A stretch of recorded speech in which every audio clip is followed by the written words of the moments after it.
Hello, and welcome to Masterpiece Cow Theater. I'm your host, Stephen Smith. Today we're going to examine one of my favorite reads, a classic in its own right, As a Page Turns.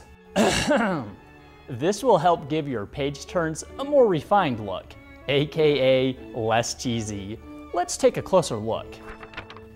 Note the back and front of the page in Figure A are the same, almost as if the publisher had a major faux pas at the printers.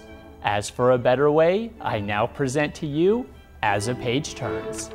Our wonderful tale begins in LiveType. Personally, I'm not a big fan of doing page turns on video clips, but hey, what you do in your edit bay is your own business.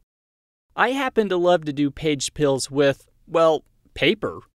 Click on File, then Open Template. Go to the Drafting section and select the Drafting Promo. Hit OK. Reveal everything in our timeline by using the Timeline Zoom slider. You can see our template as I scrub down the timeline. At the end, everything flies and fades out, but yet the blueprint doesn't page pill. Select the Drafting Back transition in the timeline. Jockey your mouse up to the inspector, then click on the Timing tab. Under Speed, you have three options for the start. Find Ping Pong, and notice our piece of paper stays static longer.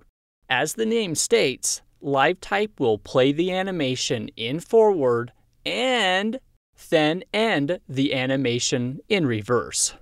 Don't worry. We'll be out of it by the time it goes in reverse. Great. Alright, but everything is still going crazy. I don't want the information text, so hide it by clicking on the Enable, Disable buttons. Reveal our effect for the title and disable that. In the bottom layer, we have a funky looking thing. It's the yellow glow. Just disable it. Perfect, except for the hole in the middle of our blueprint paper.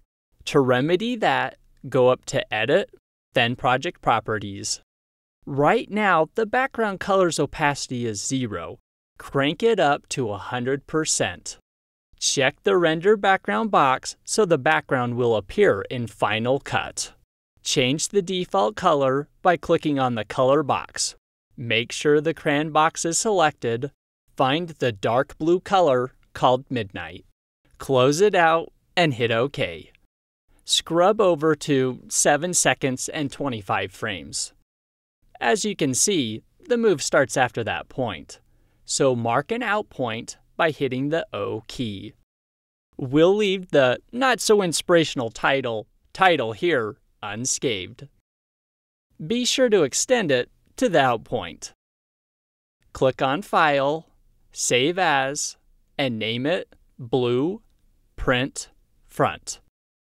For our purposes today, we'll save it to the desktop. And last but not least, fly your mouse back up to File and then to New. In the Media browser, click on the Textures tab and locate the Drafting category. Select Graph Paper and apply to New Track. Fantastic!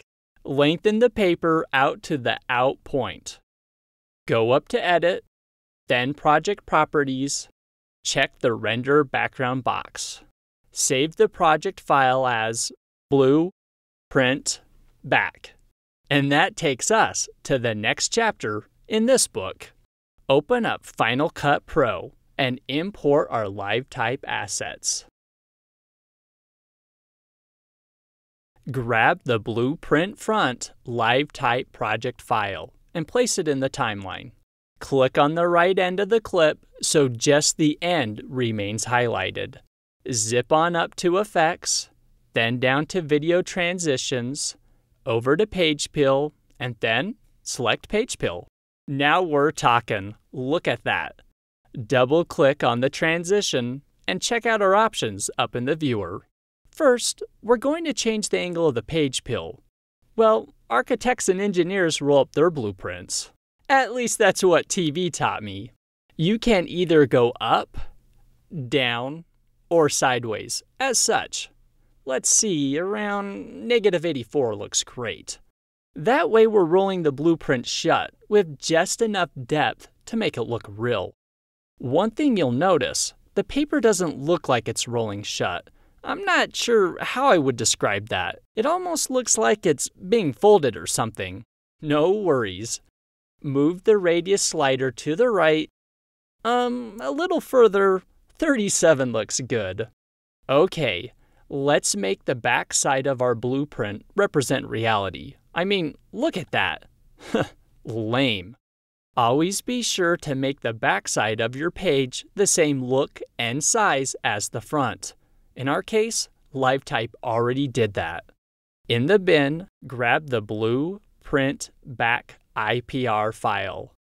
Drag it over to the viewer and place it in the logically named back area. Notice how it changes. That means we're ready to roll, or in our case, pill. Either way, without further ado, I give you a much nicer looking page turn, one that lived happily ever after thanks to the production provided by Lone Peak. The end. For more great literature, check out creativecowtraining.net, where you'll find money-making graphics and effects for Final Cut Studio 2.